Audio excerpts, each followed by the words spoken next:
pause for thought and join in the barking with Darren Rowe on The Mindful Dog. Hey, thanks for joining us. And today you can join me and Roman Travers on the Sunday Cafe on Magic Talk FM, where we're going to be talking about doggy daycares and what's a good one, what's a bad one, and what kind of questions should you be asking the owners if you're thinking of taking your dog to one. Roman Travers, Magic Talk. Grab your dog, teach it to sit, roll over, fetch the paper, make breakfast. But the best way to get all that done is to get a dog behaviourist involved. And Darren Rowe from Mindfulness for Dogs is that man. G'day, Darren. Morning, Roman. How are you today? Yeah, I'm really good. I saw some beautiful dogs yesterday. Dogs everywhere, out walking around, dragging their owners. I know, it's brilliant, brilliant. I've been trying to fit in some time to walk Izzy, the Weimaraner, but she's always at doggy daycare. Oh dear! I know. What's the world That's coming to? Not so good for you, is it? Not so good for you. Great for little Izzy, no, I'd imagine. Well, she loves it apparently. I often see Craig and Amanda, and I say, "Oh, can I take Izzy for a walk?" And they say, "Well, no, she's a bit tired. She's been at doggy daycare." Honestly, we're treating these dogs like people, aren't we? Well, probably about time, really, isn't it, that the dogs actually had something good in their life. A lot of them don't even get out for a walk sometimes, so I'm all for. I'm all for it. Yeah. Have you seen a burgeoning increase in doggy daycares around the country? Yeah, I think it's one of the biggest, well, I've got no stats, but I reckon it's probably one of the biggest growing businesses out there. Certainly in Hamilton, there seems to be one popping up every couple of months. Not necessarily the great big ones in towns, but a lot of home sort of doggy daycares. We actually took our little puppies for the first time to a doggy daycare last week. Oh, cool. So little Twinkie and Star got shipped off to school. Yeah, how did they cope? They had a great time. They were a bit scared when they got there, which is quite normal, being puppies. And obviously in our household, we're quite quiet. The dogs are very quiet. So suddenly to come up into a doggy daycare, it was very loud when they first got there because all the dogs were saying hello and sort of shouting at each other, as you do. And they were like, "Oh, Dad, what's happening? What's happening? What are you doing to us?" So I did the classic helicopter parent thing. "Oh, you'll be fine." No, actually, what I did was I just said to the woman, "Yeah, you take them. I'm off." And I just waved goodbye and drove off. Gee, and I started to cry. Well, that does I sound left my gorgeous puppies. Quite traumatic. But before we get on to the different types of doggy daycare, I want to talk about the importance of socialising a dog from a young age, both with people and other dogs. Yeah, so that's probably the most important. I can't stress it enough. And there's a battle at the moment actually with the vaccinations and the socialisation. I like to think of socialisation as a vaccination. Okay, so if you think about, you put a needle in a dog to vaccinate them to diseases, parvovirus and that kind of thing. But the biggest problem you're likely to get with your puppy is the fact they're not socialised. So think of socialisation as a vaccination. It means it has to happen. It's important. Okay, and it has to happen within those first 16 to 20 weeks. So there's no point, in my opinion, having your dog fully vaccinated at 16 and then socialising, because it's too late. Yeah, you don't need to have your dog on the floor seeing lots of other dogs to socialise them. You can just carry them around. We carried around these great big Irish setters when we had puppies many years ago around town. They saw hundreds of people, didn't touch the floor once, but they saw hundreds and thousands of people, dogs and God knows what else, cars. And those, actually it was quite interesting because we were down in Ottawa, so it was like a big beach. They had all those big surfboards and parachutes and things like that. Yeah. So they got a really good socialisation. Basically anything that your dog is likely to see in their life, which is pretty much everything, if you can get them to see it around the 20 weeks and make a positive association with it, you're laughing. But otherwise, you've got problems. Okay. Guaranteed. If you do have problems with your Labradoodle or your giant Great Dane or whatever it might be, just call now. That's the best thing to do. 0800 844 747, and Darren Rowe can put you in the right direction. Very hard to do a full consultation on the phone, but you do have really good advice, just good common sense, because I think, here's my expertise, which counts for nothing, we overthink things sometimes when it comes to this, don't we? We do, yeah. And the other thing is we put human emotions, which sometimes are good. And I'm not saying that dogs don't have emotions, because they certainly do. But sometimes we put our human emotions on the dog, and the dog's just saying, "Just feed me." Yeah. And we put these elaborate ideas of what they're thinking. Yeah. Okay. So. All right. Okay, so let's look at the different types of dog daycare, and how do you know which one to choose? Yeah, so it depends on the dog. So I quite often get people come to me and they say, oh, I've taken it to so-and-so doggy daycare and it's not really had a great time. I don't like that doggy daycare. And then I have people come, oh, this one's a fantastic one. Actually, all doggy daycares, as long as they're well run, are absolutely fantastic. The one that we go to with Twinkle and Star, if I can say, the Bed and Biscuit, absolutely fantastic. This is the classic example of a rural sort of doggy daycare, so a park style. So it's main, there's indoors, but there's outdoor areas as well. And that's really good because our pups are quite high energy, and a lot of the dogs in there are really high energy, and they can just run it off. They can have a great time. They can bark their heads off. They can do whatever. No one's bothered. But they're all sociable dogs, and that's the important thing. When you've got dogs in an area and they're running really high energy, they have to be sociable, because if you think about it, the more excited they get, the more energy they start to release, the more silly their behaviours can sometimes be. And if they haven't had that socialisation, then they might misread situations and they do something stupid like have a fight. Yep. So, Darren, what about the situation where I'm thinking about children? Children don't know how to use bad language until they go to school, in theory. So is it kind of like that with dogs? They come back from dog daycare having learnt bad habits? Yeah, well, sometimes they do, and quite often that's the problem, isn't it? Some dogs are suited better to some daycares than others. If you want a quiet dog and you live in a town and your dog isn't allowed to bark at all, don't take it to a rural doggy daycare where they can run around and be free and bark their heads off, because they're going to learn how to do that. Yep. So yeah, it is quite important to match your lifestyle with a doggy daycare, and that's what makes the doggy daycare good or bad, really, I guess, because most people that run doggy daycares have got either a vet nursing background or a really solid dog background. Even though there's no recognised qualifications for doggy daycare, so it's unlicensed, you've still got to have a major passion to want to spend all your whole day with 40, 50 dogs. I take my hat off to people, I really do. It's So do work. I. Really and I look at those people that often you see in big vans with lovely dog sort of paintings on them, and they're driving around picking up all the neighbourhood dogs. It is like watching children. The dogs actually look excited, like they're going to off to have a great time. Why is it that complete strangers to each other, dogs, get on so well? Well, dogs are a sociable animal. We've kind of, I guess, if you forget the whole pack environment where there's a hierarchical rubbish, dogs are actually sociable animals. So they love to go and play with each other. And as long as they've had that socialisation and they know how to do it, so they know how to interact with each other without being aggressive, why wouldn't they want to play? I mean, it's a great idea, isn't it? They get to spend all day running around playing with their mates, then go home and sleep. Yeah. Hey, Darren, if you do have a dog and having a dog is a new thing for you, how do you know that what you're reading online is accurate? How do you know which one to go to? Let's look at that. Yeah, it's really hard, isn't it? It's there's 101,000 things on the internet that you could read. I personally think you go to a dog trainer. That's my personal preference, because you know you're going to get up-to-date, we should get up-to-date knowledge about puppy socialisation. And there are some pretty bad things out there for socialisation of puppies. You could go to the Association of Pet Dog Trainers. That's where we're members of, if you're in America, or there's the Pet Professional Guild. Anybody that's got a sort of force-free sort of way for puppies. But generally speaking, most of the stuff on the internet for puppies is pretty standard, I will say. It changes then as the dogs get older a little bit, but the most important thing is don't worry about your sits and your downs and all those kind of things, right? Don't worry about that in the first 20 weeks. Just get them socialised. That all comes so quickly afterwards if a dog is rounded. That makes sense. Okay. All right, so you've decided which doggy daycare to take your beloved dog to. What are some of the questions that you should ask the owner? Yeah, so there's a couple of other doggy daycares actually before we move on there, Roman. There'll be the town ones that will have an indoor and outdoor area. That's kind of like for your, I would say for your a lot of smaller dogs go to places like that. More sort of dogs that haven't got that high energy but still want to release some of it. And then you've got the ones that are quite, and they might be a bit more nervous, not so good at running around with dogs. Your typical ones are a lot of the smaller dogs that don't like to run with the big dogs, because they'll group them into certain sizes and that sort of stuff. And then you've got them, which I think is quite a good one, the home doggy daycares. They're quite cool as well, and the reason I like it is because there'll be limited numbers, and those dogs get special treatment because they're in someone's home. You've got to make sure it's all safe and clean and that kind of stuff, really. Okay, all right. And Darren Rowe from Mindfulness for Dogs is on the blower, kind of. It's high-tech stuff. He's in a studio in Waikato in Hamilton. Look, there are some serious questions that you really do need to clarify with these doggy daycare people. What are some of those, Darren? Yeah, because it is an unregulated organisation or job, you do need to make sure that you're getting the facts. And I think the word transparency is the most important thing. If you ask any of these questions and the owner or the staff won't answer, I mean, if they don't know, then find somebody who does. But if they won't answer it, I wouldn't touch it with a barge pole personally. Right. So number one, I think, is most important is what your vaccination requirements for the dogs. Now, the majority of them won't take unvaccinated dogs, and quite rightly so.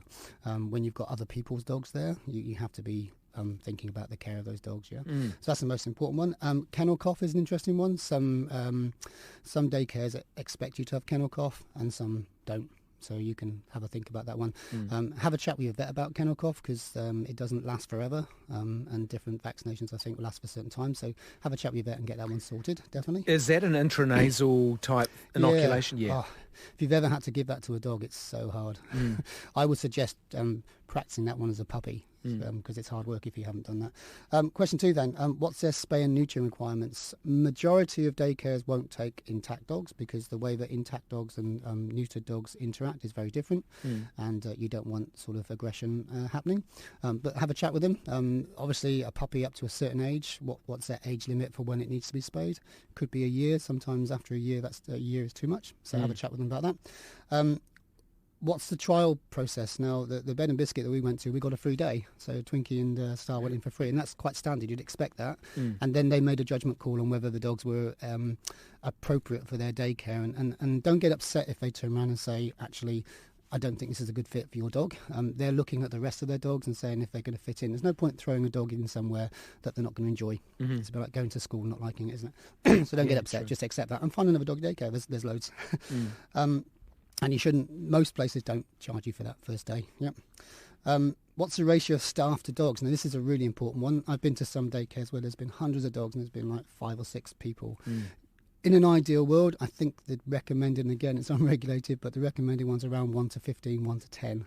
That would be the perfect situation. But obviously, small doggy daycares, the more staff you have, the more expensive. So it's kind of that balance, isn't it, between that? But the last thing you want is a massive fight to sort of kick off, and you haven't got enough staff to separate it. That's not with that. To be honest, I don't think I've heard of that happening in any daycares. I'm sure it does, but certainly not something that I've heard of. Darren, just on that point, regardless of whether there's 100 dogs or just 2 dogs really fighting and you're quite frightened as an owner or just an observer, what's the best way to involve yourself in that or not to? Well, the recommendation is that you don't, because more people get injured by their own dog when you try and separate a fight than anything. Generally, fights tend to peter out. And it's interesting, if you watch dog fights on the internet and stuff, there might be 30, 40 dogs around, but it's only about those 2 dogs. Dogs are animals, they don't jump in. They might bark around and sort of like fight, but bark around and encourage the fight, but they very rarely get stuck in. It'll just be those 2 dogs. So that's normally the way. But you can put boards between them. You can use fire extinguishers if you need to. There's a whole load of stuff you can find on the council websites of how you do that. But I think what happens when it happens is you just react, and for good or bad, I guess. It's quite frightening. It's a horrible situation to be in. It's horrible, yeah. If you've got questions for Darren Rowe, you've still got 10 minutes or so to squeeze those in on 0800 844 747. A couple of texts coming in as well. I'll come to those soon. Yep. But how many dogs in each group? Why is that important? So again, just keeping that. If you think about dogs, when they're in a daycare, they're running free, they're getting excited. And if you have too many dogs, then you can find that the excitement levels get too much. They might start to then get a bit silly behaviours, even not necessarily aggressive, but some dogs just have enough and then there's nowhere for them to go. So just keeping those groups small, and you'll probably find in most daycares they might have 30 or 40 dogs in one group, but they'll separate them off, and some will be outside, some will be indoors, some will be crated. That's the other thing. When a dog goes to a daycare, they're not running around free all day, or they shouldn't be. They should have sleepy times. Right. So they might be in a crate for 10, 15 minutes. And if they are getting too excited, it's quite right for the daycare attendants to take the dog away, put it in a crate, calm it down, or put it somewhere to calm it down, and then bring it back in. Are they separated by, do you like to get all the silly little chihuahuas in one group and the Great Danes in another? How does it work? So again, it depends on the daycare. A lot of daycares will separate small dogs from big dogs, and I think that's more sort of person thing, that your average small dog owner doesn't want their little tiny dog being abused by a bigger dog, and quite rightly so. They might be scared, because remember, all dogs come to daycares with all sorts of problems. Generally, after a while, those problems tend to go. But you might have a small dog that's been quite upset by a big dog. You don't want them to suddenly get a great big dog coming in and hurting them. So they sometimes separate them. But saying that, actually, in my opinion, dogs should be mixing big dogs and small dogs. Dogs are dogs. Yeah. And if we can get that, and they do that, some daycares do that anyway. So. Well, one thing I'd be concerned about, especially if you had something like a Weimaraner that can leap a fence that's really, really tall, is fencing quite a feature to look at?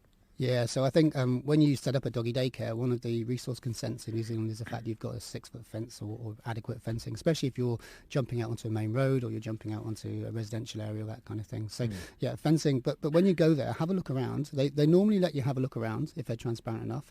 But don't get offended if you turn up in the middle of the day and they say, actually, it's not appropriate today. Because if you think about it, there's like 40, 50 dogs there. You walk in, they all kick off, and then the staff then have to deal with that energy increase as you go, and it'll take about 50 minutes after you've gone to calm them down.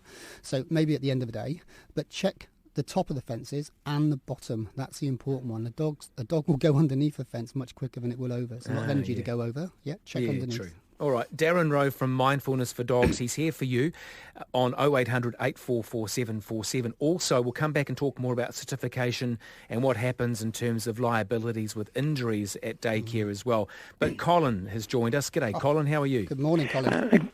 Good, thank you. Just a question. I have a Japanese Spitz that's 14 months old, and he continues to mark his territory in a couple of places inside the house, and it's a jolly nuisance, and he hasn't been fixed up. I didn't know whether that made a difference or not, but can you give me any advice? Yeah, I can, and I probably could give this to John, the producer, as well, because he's got one that's a little bit younger now. But that marking the territory, certainly that will change. If they are neutered, that can disappear. But if it's become a habit already, then that's not necessarily the case. I think what's probably happening, and it sounds to me, you can correct me, is it in a similar place all the time? Yes, same place. Yeah. So dogs' noses are absolutely fantastic. They can smell so much more than we can, and even though we clean the area really well with detergents and stuff, sometimes the dog will still smell that, and then that will be the trigger for them to actually pee again. And they're just over-scenting their own marks, just in case another dog comes along and says, "Oh, who lives here?" So the best thing to do. Someone told me, I think the Queen actually with her corgis, she uses bicarbonate of soda and lemon and water, and that gets rid of it. Someone else told me that you can use one of those biological washing powders, enzymatic washing powders, because it's actually the bacteria that grow on the urine that make the smell. So if you can get rid of the bacteria, then you can get rid of it. Now, the alternative is... Sorry, no, I was just going to squeeze in there that my producer, John Budge, has said there actually is a spray you can buy from the pet shop that does the same job. Yeah? Just be careful with some of the sprays. Just check the backs, jumping in there. Just make sure they're not ammonia-based. Right? Okay. A lot of them are ammonia-based. And if you think about ammonia, it's just urine, so you're spraying pee on pee. So God! What? The other thing is, if it's on a carpet, just remember it will soak through into the underlay, and then you'll never get rid of smell. The only way really to get rid of it is to cut the piece of carpet out. All right. Yeah. Hey, but the best thing is, take them out. Yeah, Good luck. Yeah, I reckon that's a horrible thing, especially when you love your dog, and maybe you should try marking the territory yourself. You could both have a peeing competition. Look, what happens at daycare when there's an injury to the dog? Your dog comes home and you notice something wrong with their paws, or there's a little bite mark or something, or something worse. Who's liable for that? Well, in an ideal world, your doggy daycare will have noticed it and they'll have phoned home anyway. The majority of them are really good. The ones I've been to, they're constantly watching the dogs all the time. It's not just go and sit down, have a cup of tea whilst they're all running around. So they're always watching. If they spot something like that, they will phone you and let you know. As long as it's not it's just something silly, then that's okay. But in terms of liability, I would imagine that you sign a contract saying that you're liable for any vet bills, because that's not something the doggy daycare really could cope with, I would say. But if it's run properly and the stress levels, the excitement levels are managed, and that's the most important thing with doggy daycare, and like I say, take my hat off to the ones that do it well, you shouldn't ever escalate to that kind of thing. And if they do, then they're separated. But Yeah, So is he the Waimārana heads off to daycare? It's like going to a private school. The fees are quite extraordinary, but I'd want that kind of money for looking after a fleet of dogs as well, to be honest. What sort of certification or training does a daycare for dogs have to have? So, sorry. So in New Zealand, there is no recognised qualification. I've said for dog training even, there's no recognised qualification for dog training or for doggy daycares. There's a lot of companies in America and Australia now that are doing their own certification, that are running daycares. And that's fantastic, and there are some great ones there as long as the things that they do are good. But there's no gold standard. I think that's changing. It's in the winds at the moment, but that's probably not going to come out for a few more years probably. So I think what you want to do is you want to make sure that there's maybe someone there that's been a vet nurse. That's always a good one, so they understand a bit about the medical side of it. I quite often go into doggy daycares and work with them to make sure they understand the behavioural aspects, and that's a really good thing. You could ask them if they had a canine behaviourist in to help them. That tells you that they're thinking seriously about their behaviours, because that's really what they're dealing with all day. And you want to know, do they have a dog? I mean, if they don't have a dog of their own, then I'm going to be thinking, well, should what they would really you be know? running a doggy daycare? That's exactly. right. Yeah. But don't get upset if they say they don't have an NCA in this or whatever in that. I'm actually quite blown away that I don't have to have any certification. That's a bit concerning, isn't it? It's interesting though, isn't it? Certifications don't always make you a good dog trainer or a good doggy daycare or a good dog walker. It's actually having that ability to read dogs, which is actually probably more important in that situation. So, I would imagine the dog community is quite small. Pop along to your vet clinic or wherever, your pet shop. They will tell you. They will know the good ones, won't they? Yeah, they Rachel, definitely do. Rachel, thank you for your text. It says, "Hi, g'day, Darren. Can you please tell me what to feed my 7-year-old border collie?" And I know you'll know this because you're a border collie fan. 7-year-old. Gosh, 7 border collies are still quite energetic around 7, as long as they're medically okay. I would say, again, the best food you possibly can, if it's a kibble, make sure it's a high energy food at 7. But match the food with the energy level that you're giving your dog. So if your dog's running out there 2 or 3 hours a day in daycare, then they're going to need a good quality food to keep their energy levels up. You could go down the raw food, you could go down the kibble food. Again, there are probably better people out there suited to give advice on that one. There's plenty of information on the internet there. All I say with food is just make sure you're giving the best quality. And the most important thing is, whether it's raw or dry, make sure you're giving your dog everything they need. Some raw foods, they're not whole raw foods, and even when they say they are, they're not giving the dog everything they need, so you might need to supplement. Yeah. Good advice. Not all kibble has everything a dog needs. Darren, we could talk about this all day, but sadly we are out of time. But people can catch up with you, and they can get you on the interweb and on the telephone and get all the advice they need for them and their dog. How do they find you? Yeah, so you can do a search for Darren Rowe if you want. You'll find me on that, or you can do a search for Mindfulness for Dogs. We're on Facebook, Instagram, all over. Every day there's another platform, it seems. Darren, we really appreciate your time here, the whole team. Thank you so much for giving us time here on the Sunday Cafe. You've been listening to Darren Rowe on The Mindful Dog, giving our canine friends a voice throughout the world. To find out more about what we do, visit our website at www.mindfulnessfordogs.com.